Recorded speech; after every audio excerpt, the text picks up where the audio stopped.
finally, we're moving from the big screen to the small screen. Yes, we have to talk about Atlanta, latest comedy drama series from FX, created and written by Donald Glover, aka Childish Gambino. Yes, so what I would just say going into, well, that's just a little preamble before we get into what the premise is about.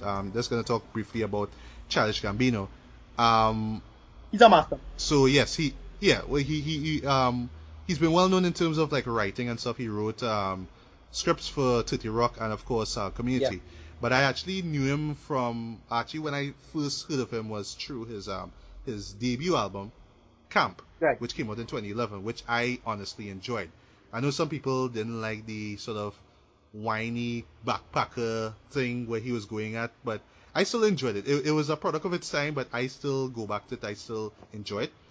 And then, Community came out, and just seeing him seeing him acting, I always loved his character. I forgot the character's name. That's to show how long I haven't watched Community. Gosh. It's slipping my mind right now. Yeah. But I was always impressed by Donald Glover's performance on that series. But around the time he started to dabble, he started to write his own stuff, and then he was bringing out a second album which is called Because the Internet. Yeah. So before I get to Because the Internet, there was this short film that he did.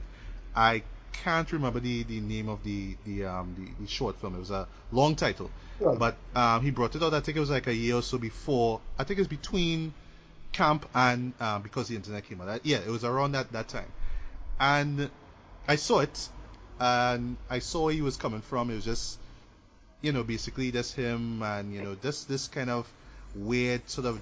I don't know if you're familiar with a director called Jim Jarmusch. Yeah.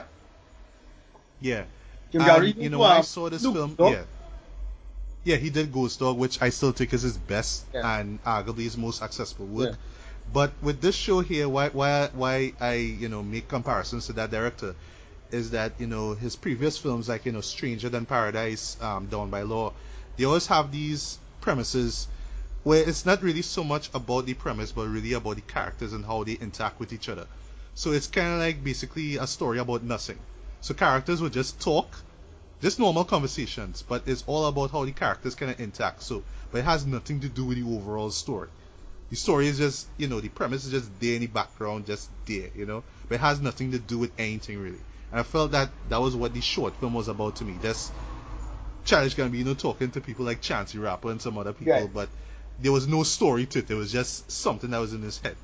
And then because the internet came out, and the first time I heard it, I was just like kind of indifferent to it. I didn't really know what to make of it. I didn't care for it at the time. And then there was like this whole the script that came out for it, which I never read. So going into the album, I just didn't know what to really make of it. Yeah. There were some solid songs in like 3005 and stuff. That was cool. That was nice. But overall, this as an album, I didn't get. But before watching Atlanta, just to cut the story short, I actually listened to the album, and I picked up on particular themes that kind of show up on this series here, which was basically growing up, this whole introvertedness, and also just the influence of the internet, just people's over reliance on the internet, especially with social media, to feel happy, to feel relevant, and you got glimpses of that in this show here, Atlanta, but. This show itself isn't so much about that, but it's really more of, I don't want to call it a coming of age tale. It's not like ATL which starred T.I. Still a great movie, by the way, which came out in 2006. Right. It's not a coming of age tale as that. It's just really like an everyday growing up in Atlanta, the struggles that we could all relate to. It does the idea of what is a black millennial, what it means to be a black millennial, somewhat. Yeah, well, good thing you mentioned millennial, because his music, Donald Glover's music always kind of catered to the millennial. It's always about the millennial perspective of life, Right. And even though he's in his early 30s, but who cares? But just to make a quick claim, as Jay-Z said, the only Christopher he acknowledges Wallace, the only Donald I acknowledge is Glover. Oh yeah, hell yeah. And this show is damn excellent. Easily one of the best shows in 2016 for me. So well done, so smart. All right, cool. Alright, but continue. Great dialogue. They just touch on so many great topics. Just nice slice of life moments of characters. And it's about like 2 or 3 episodes in this 10 episode run that just really stood out for me. Oh yes, definitely. There are some standout episodes in this 10 episode. And it's really, really brilliant writing. They just get so much right to the show. But actually, my favorite character is Paperboy. Yeah. Paperboy, because he spent so much time on his character. Actually, the whole story is kind of centered on Paperboy. Right. He's played by Brian Tyree Henry, who I've never heard of actually before going into the show. But he plays this drug dealer, but he's trying to make it big as a rapper. So he brought out this one mixtape under the pseudonym Paperboy. Yeah. And suddenly he's like blowing up, but that's within the whole underground scene in Atlanta, the whole trap rap. And yes, trap rap kind of originated from Atlanta. So yeah, you do hear Future, you do hear you're familiar with this song Broccoli, right? It's like this, well, probably one of the biggest rap songs for the year. Yeah, Broccoli. Yeah, Big Baby Dram, love it. Yeah, well, yeah, Dram and Lil Yachty. I wanna just one little spoiler. In the 10th episode, that's where you actually hear the Broccoli. You hear the first 2 lines, right. And right now it is undoubtedly one of the most questionable and cringeworthy lines you'll ever hear this year for rap. Yes, this is where Lil Yachty says, "Hey, little mama, would you like to be my sunshine? Nigga touch my gang, we're gonna turn this shit to Columbine." Right. Yeah, so imagine him talking about Columbine over this really happy beat. I was like, what? Yeah. I mean, the song is great, but just those 2 lines alone is just whoa. That's such a weird line because like Columbine was a murder-suicide. So like, what? Yes, exactly. Yeah. Well, and and then again is how Lil Yachty the singer so it's like, "Nigga touch my gang, we gonna turn this to Columbine." That kind of amazing term. Yeah. And amazing feel term. You remind me of real young nigga from the 6-train bus. I don't know. It's something about how he raps to. It's so funny. Yeah. But Dram kills it, of course. And little segue. The album is pretty decent. Right. Not the greatest album out there, but definitely worth listening. But back to Atlanta. So yeah, we have other artists as well too. I heard Key Ape, the Korean group who brought out Ichima. Right. That's this Korean rap song, that trap rap song that blew up on YouTube. But it was really kind of cashing in on the whole success of the whole trap rap movement in Atlanta. But yeah, well, just just gonna get into what the premise is about. So basically, it's about B.A.N, but that's his name. Yeah. I forgot his name. He's played by Donald Glover. And he's just this everyday African American living in Atlanta. Well, not necessarily because he drops out of Princeton. And yeah. Oh yes, he does. We're not sure why. That is like a big mystery. No. Of why exactly he dropped out of Princeton. Yeah. And yeah, basically it's just about him trying to make money so he could take care of himself, take care of his daughter and his baby mama. Yeah. And Van. Along the way, he learns that his cousin, his mixtape, Paperboy, actually his mixtape is blowing up, so he tries to to show back into his life. He wants to play manager all of a sudden. Right. And it's just kind of like him following Paperboy, and then he has this fella who's always like hanging out with him, Darius, who's always like this kind of stoner type kind of character. Like he would just talk shit every once in a while because he's high, but then he might just say something that just makes perfect sense in relation to what's going on. And the series basically is just like basically like the misadventures of B.A.N and Paperboy and Darius. Them trying to figure out their way in, not just in the rap scene but just in life, trying to make money, trying to get by. But then also we get very sharp satirical takes on just being African American, just the whole racial scene in the United States. 2 episodes in particular, one of which kind of parodies this sort of BET-esque TV show. Oh my god. So the whole show is basically set up like you're watching an episode of this TV show complete with commercials. That to me is the best episode of the whole season. Yeah. Because they have these commercials, boy. Oh my god, there's one for a car. Yeah. And like the first time the episode actually opens up with the car, I was like, wait now, why am I seeing this car episode? Sorry, this car commercial, sorry. And then it shows up again, and then the way how that the third commercial in that car thing was just so My God, I wouldn't spoil it, but it's just so ironic, so crazy. And then there's this cartoon commercial for like cereal that turns into this whole commentary on police brutality. Yeah. It's dark, but it's so incredibly funny. But oh my gosh! But yeah, that was excellent. They had little side stuff like the prices on the package though, which is really funny. Yeah. That was actually my Facebook status thing. Yeah, the prices. Yeah, there's little stuff like that. One of the personal episodes is the one where they had to be the Is this how they say though? The prices on the prices on the candle. Yeah. It's like, yeah, prices on the candle. And then they had this commercial for Swisher sweets. Yeah. Rolling peoples and all kind of stuff. Yeah. That was well done, but that was just like a kind of segue from the overall character arc basically of Paperboy and and just on those character arcs they're well done, they're well fleshed out. The writing in this is stellar. But what I like though, and this is something that might kind of turn people off, but I think that you have to go in knowing this. This is like literally like a slice of life show. Yeah. It's just like the everyday life, day by day. So don't go in expecting, something grand or something exciting to take place. This is how life is. Every once in a while some crazy shit might take place, but this is how it is. Yeah, the episode I actually appreciate is the one with Van, where she had to get a drug test for the day, and she's Van is Ern's baby mama actually. Vanessa, I think that's episode 5, I believe. Yeah. The opening to that episode was so damn awkward and just so cringy because when she meet her friend and the friend was just telling her how life was and how it was, and she just like wow, she gets feeling that she just make all these shitty decisions in her life, and right. She decided not go with the fella, and she kind of get back to the friend. And then she spoke and did that, and then they do a whole thing with that, and that whole sequence was really well done. And why it was. Why it worked so well because it worked well. Another show that's very similar to Atlanta, which is Insecure on HBO.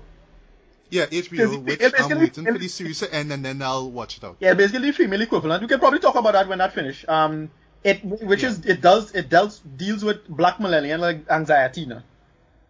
And that also is really well done in terms of like it has her not just making all these stupid mistakes throughout the episode. There's a really, really funny part with with Paperboy telling her you're sloppy as fuck over the text message. Yes. Sloppy AF. Yeah. I realized Paperboy is like the smartest character in the show in some ways though. It totally works in terms of like Paperboy is smart, Jed. He's the most real character. He don't call people like, dude, what the fuck you doing? He's like that type of person. But because of his background selling drugs and rapping about drugs and stuff, you might think, he's just ignorant and that kind of thing. But he's not. What else we could talk about, boy? There's a bit of absurdity in it. No, I was thinking of the plotline with him and with the club owner, because remember the end of that episode, he was charged apparently with assault. So I thought it didn't have any consequences to that. No. Which was kind of weird. Actually, I really enjoyed that particular episode. I love how it's done. Yeah. You probably addressed. I love the irony with it too, where you had this celebrity. I forgot. Either he's a basketballer or a footballer. Not too sure. But he just basically stopped everything and just say, what? I buy out all the drinks. And not saying that's fun for everybody. I buy out all the drinks. Future. That was at first I was thinking future at first with the hat. Right. Yeah, the hat is what sold me. Yeah. But no, what I was thinking, the episode that really stood out for me was I think the second to last episode. That is where they had to meet the rich couple. Oh yeah. Nia Long is in it. And she has a white husband. I like the fact that they named him Craig. That's a reference to Friday because Ice Cube was Craig and Craig had the... What's hilarious is when he did the handshake. Yeah. That was so, I was like, when he first met Ern. Yes, I remember and that. That episode was particularly a particularly brilliant send-up of kind of black, I don't know what to call it, as black intellectual culture, and this kind of that if you want to talk about pretentious and what wealthy black, and you kind of see it in Creole and Caribbean culture as well, which is this idea of course, this idea of kind of exploiting what we call poverty porn. So all of their plays, all of their, like, they had a scene with this old woman talking about a play, and they talk about these downtrodden characters in Hurricane Katrina. And Katrina. That would have. It's about a drug dealer, it's a crackhead and a stripper. prostitute. Instead of a room or some sort Yeah, during Hurricane Katrina, and they all have to get along. Right, and it did Something like that. right, yeah. and they made fun of they kind of made fun of that whole poverty porn aspect. Now, real great parody of that whole this whole really pretentious kind of liberal culture that is kind of more condescending and largely unhelpful. Young, of course, and then you had Craig's character, who, because he was white and because he was trying to be all Afrocentric, right, he has to kind of, he always had to defend himself, like, yes, I have to respect you, and right. I love being black, all that kind of thing. And he had that was clever. And another what's clever about it is the scene with Van and that woman. That was Nia Long, you sure? It looked like her. I recognize her face and a short hair. Yeah, I don't think it was. I didn't remember. I don't notice it was Nia Long, maybe. I don't know. But yeah, she had a scene with Van and her, which was this real ass conversation, Dread. About her relationship and who should marry a white man and why. And they get into like all of this deep stuff about race and this kind of stuff. I was like, wow, this show is woke. Oh yes. That was great. And it's just so it just holds on really, really well. And then of course we have to talk about the very disturbing and depressing final episode. Yeah. Wow. Alright, like no, when it ended, I was like, okay, that's how they're gonna end it. But then when I started to think about it, I was like, okay, now I see where they're getting at. Well, we could kind of spoil it. Well, I think we should, yeah. Basically, where he kind of it kind of ends sort of bittersweet, basically. That's how I saw it. The first part of it was he basically got the guy killed. If you think about it. Yes. If it wasn't for him, he would have gotten killed. Right, and there was all this drama about this jacket that he left at the strip club, and he had a key and all that kind of stuff, and then a fella got killed in the process. But the thing is, right, that's the thing, he completely forgot where the keys was. He didn't give it to his friend, the neighbor. So it was totally pointless, and he got the guy killed, and he was just because the guy was selling drugs. Now he's a drug dealer, but we're not sure. He decided to run, and then the police just opened fire on him one time, which was like pretty brutal and shocking. And they it was. And that's one thing about this show. There are these sort of unexpected moments that just jolt you. So like case in point, we'll get back to episode 10. I think it's either the second or the third one where we got freaking Migos to guest star. Right, yeah. One of my least favorite rap groups, and they're playing like these really tough, really hardcore like drug dealers. No, like the moment I think it's Quavo. I think is the guy with the shotgun. Yeah. Who shoots the guy? That was like holy shit though. Like this dude real scared, legit, but this is freaking Quavo who just sing some very generic rap stuff. But he basically he played this drug dealer very well, but just moments like that just really kind of shake you up now. And just going back to episode 10 when that guy got shot, I was like, oh shit, no, that was another moment that really caught me off guard too. Yeah. I just felt that it could have been resolved better, but it just happened like, he was running, blow, let's just kill him, just because. But the finale, and then the final scene where him and Van, Ian and Van was together, and Paperboy gave him some cash. It's most likely drug money. But he claimed that it was a 5% cut, but it's most likely drug money. And give that money to Van to pay off for apartment, the usual stuff with the baby and whatever.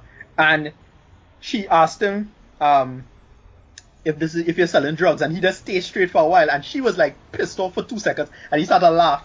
I love that sequence. The acting between the chemistry between the both of them was so excellent, and that final sequence. Oh yes, so believable, so real, so well done. And then the final sequence where you see where he has to sleep where he sleeps. We didn't know where he slept because he sleep ever so often. He sleep in other places. He sleep in some people, and I thought he was just crashing at Paperboy's place the entire time. You see him sleeping with another woman. We don't know. I'm not sure who she is. Ever so often he might spend the night at Van. He might spend it at Paperboy's place, but where he actually sleeps is really like, oh shit, that's where he's staying. Wow, that's is this freaking like what, a storage facility space kind of thing? Oh my god, and that was real shocking, Dread. I was like, oh, that's the ending to this. Oh my, and they just started right there. Perfect ending. Yeah, but what I love about it, why I see it's a bittersweet ending, is the use of one of Outkast's greatest films, greatest songs, Elevators. Yes, sure. Yeah, Me and You. Yeah, the way how they work it into the show. Yeah, and yeah, they just kind of stop it at a particular moment where you actually see where he lives, and then he opens up the door, and then he closes it back, and then the song starts back. And you slowly start to realize, wait, this is where the man really does sleep, this is the way he lives. But why I call it bittersweet now is because you see him holding up those $200, and you kind of telling, like, I was telling myself, this is him kind of slowly coming up. This is like the slow come up now. But still, he has a long way to go. I was a bit confused by that because, like, why I didn't get what the importance of the 200 was at the end there. That, like I said, something you had to think about. So that's why when I thought about it, it's like, yeah, he getting there, but he still has a long. I didn't understand. Way to he go. Got the money from where exactly? It was the little paper stack he took that he gave. So he just gave B.A.N most of the money, and but I don't get why he put it in the shoe. So I didn't really understand the symbolism of the shoes with relation to the money. I didn't follow that. Okay. I'm not sure. Right. Either. Maybe, like I say, it's just cash. He's just slowly building up. Right. Because one thing, throughout the whole season, it's kind of established that, yeah, he's broke. He's looking for a hustle basically to make money. Yeah. So just this little come up is kind of like the start of something great, but still it's like, look at where this guy is sleeping. So this show is a great start. I heard that we're not going to get a season 2 until a long time. I really, really hope that we get season 2 as soon as possible. I heard it's a while we're going to get a season 2 from what I gather. Oh man. Like a while, like a good while, like long, like 2 years long or something like that.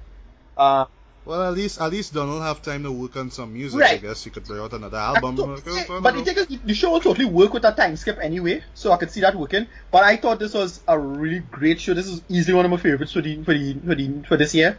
In terms of television, right. So smart, so conscientious, and just self-aware. Yeah, and so real. That's what I love about it. Yes, you have your couple of out there absurdist moments, like case in point, probably one of the funniest episodes, the Justin Bieber episode. I thought was hilarious. Yeah. Especially the way how it ended was so incredibly funny. But the exchange he had with the woman that who she mistake him for. Oh yes. A white woman mistake someone else, and that was hilarious on its own. That was like, that was hilarious. Kind of like weird, but okay. Yeah, and it was interesting. I was like, oh, but I ironically had a similar relationship to that, to someone in Trinidad that I don't want to say who it is, but that's something like that. The person is something akin to that. So yeah, It was just speaking to that, and it really speaks to our generation. It's really, really well done. It does, and not just to African Americans, but to everyone who's really strongly recommend this show. I'm gonna start picking up with Insecure, because it's basically the female equivalent of the show, from what I understand. I can imagine, I can imagine there'll be parallels. And Aisha is somebody that I've been following on the internet for a long time. She's very, very talented, so I'm really glad that she got a show. But yeah, this show is excellent. A really, really good step in the right direction in terms of just this year is just a lot of great black entertainment. As I say, my thing with black entertainment, just be good. Don't cater to mediocrity. Yeah. Be good. Don't cry racism or anything like that. But talk about race, But talk about it in a proper context and social setting. And this is one of those that is a real gem this year. Strongly recommended. For me, almost virtually every episode is good. Every episode funny. And just show was just damn well done. Right. Well, final thing I will say before I get to my rating. Just to get back one last time to that final episode, right? That final sequence. Now, if you listen close, if you're an Outcast fan or not or whatever, it doesn't matter. If you listen close to what Andre 3000 is saying in the final verse of Elevators that they played. So they played the first and the last verse, right? The last verse basically is basically like a fan coming up to him, like somebody that he knows now, somebody he know from around the way. He kind of says he's some dude from around the way.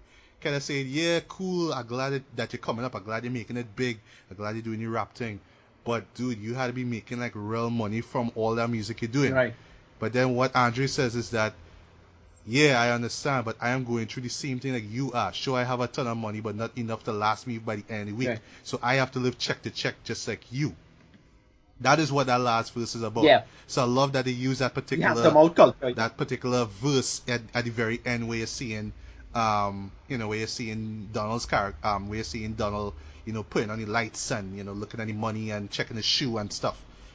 Right. Just the use of that verse in that was excellent. I love that. Overall for me, I thoroughly enjoyed it as well too. It was different. That's what I loved about it the most. you know, okay, you take it Atlanta, and the first thing you take it is, oh, it's gonna be like ATL, it's gonna Right. be very, very, you know, brightly colored, lots of music, you know. Yes, it still was serious, but it had that, you know, fun coming of age kind of vibe to it, you know. And still a great movie, undoubtedly, one of the best urban movies out there, in my opinion. Yeah. But this one was different, you know. It was, you know, muted colors. Not that much music was being used, Yeah. except for like the one or two rap songs that you hear every once in a while, and you know the classic throwbacks. But I just loved how real it felt, you know, how the characters felt real. And yes, there are a couple of absurd moments, but that's just Donald Glover being Donald Glover. Invisible You Cop. know, he has this penchant for these kind of unexpected absurd moments, but they work in terms of No, comedy. yeah, I exactly. felt it He worked was, great. he was always a good comedy writer, and you know, especially that whole Invisible Car scene. That, Oh yeah, that I had to rewind that. I was like, no, what? actually, we didn't talk about we didn't talk about the character Daryl. I think it's Daryl is his name. Daria. Daryl. No, Darius. Right. Yeah, well, I mentioned Darius. Right. So yeah. there's a really great sequence with him shooting the dog, the dog cutout, and he's shooting in the gun. Oh yeah. Yeah. And the And white he people was- are like, why are you doing that? Why are you shooting the dog, man? But he was in this movie as well in Miles Ahead. Playing Okay, really, a kind of similar character-ish. Not too thing, but he was just kind of really quirky he's an up-and-coming actor, great actor, I thought, in my opinion. Yeah, I thought he Yeah. was great. Like, he have a future. Yeah, of course, and I hope that more people check out his stuff based off, you know, his performance on this show alone. Yeah. You know? But just to kind of close things off. So, I didn't love it as much as you Yeah. did, but I did understand it, I did appreciate it, I did enjoy it. So I would easily give this a light 4 out of 5. Definitely worth checking Yeah. out. I would say this though, you have to go in knowing that this is a comedy drama, so you're not gonna get. I'm not saying this is a sitcom or anything like that, but you're gonna get moments where it's, you know, naturalistic-esque, you know, performances, you know, kind of dead spaces every once in a while in terms of dialogue. It's not like, you know, dialogue moving, you know, miles, you know, moving quickly. It's just really how we talk, how characters, you know, how people really talk on a day-to-day basis, how, you know, how Yeah, people dialogue. interact with each other and how they live and stuff. Yeah, it's like that. So some people might look at this like, yeah, this show is boring, but it's not. It's just the style of it. But you have to really dig in deeper and really understand what they're trying Yeah. to say. And, you know, at the surface level, it's just really about, you know, just living day to day. But deep down, it's really about, you know, the struggles of, you know, being African American, being black, Yeah. all that kind of stuff, you know. And I think that's what really gives it that, you know, that greatness. That's why people will, you know, gravitate to it a lot more, you know. But still, I do see it like in my top 10 list. Not as high as I imagine you will have it on your list. Yeah, but this still is one of the highest. definitely one of the more better comedies I've seen this year. So guys, if you haven't checked out Atlanta, definitely check it out. It's only like about 10 episodes. It runs about 3.5 hours long roughly. So, you know, it's an easy binge, but, you know, you're gonna have fun, and I would say you're gonna learn anything from it, but you're gonna gain some meaning from it, you know.